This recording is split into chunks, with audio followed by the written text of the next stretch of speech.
So here we go. We're going to go borrow money. The lender has some language in there that they've put in. What are some red flags that the buyer should be aware of, or the person borrowing the money should be aware of?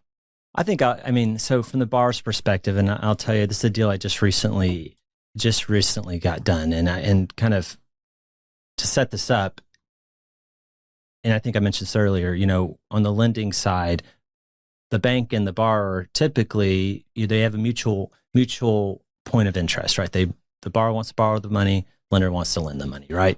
So that's typically what the attorneys look like. That's how they perceive it as well. We're not going to go after them. We just want to make sure we're protecting the right interests on the both sides. Whether you're the lender hat representing the lender or the borrower. I had a deal recently where the credit facility that I received, and I was representing the borrower on it, was 100% lender friendly. I mean, there was not a borrower friendly term in the entire agreement. Surprise, right? surprise. And that's and the thing is typically, the lender side should start with some borrower friendly terms, right? So that was a big red flag right off the bat. And that's going back to the costs. I mean, that's, if you don't have an attorney on the lender side that's, knowing where it's going to probably end up, to let's start somewhere where it's more beneficial, that's where the fees get really high, right? But red flags is you're looking at how they're going to restrict you on, change of control. Hey, your borrower, your company that you're representing, the individual you're representing, they have to own 90% of the company at all times. Well, estate planning, you got to think about estate planning. You got to think about, hey, I may sell 10% to someone down the line. How's that going to affect? Do I really want to have to go to the bank? So you look for how restrictive the document is.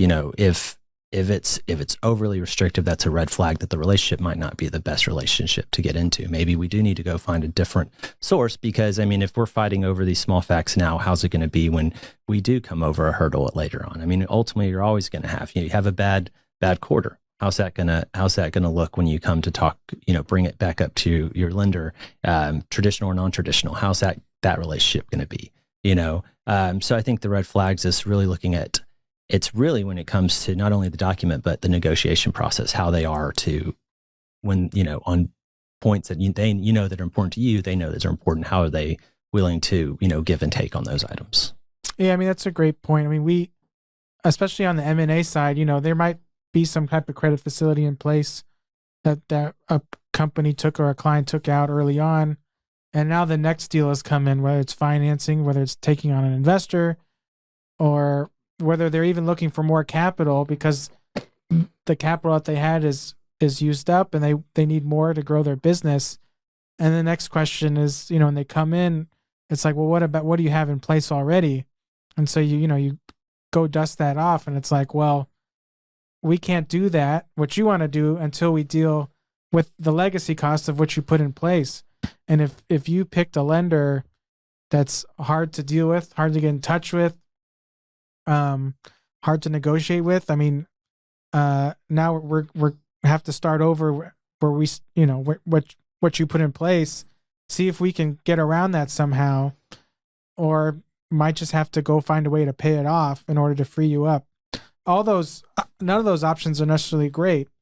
And so, financing, previous financing and current financing, that they present these hurdles that can have long-term effects.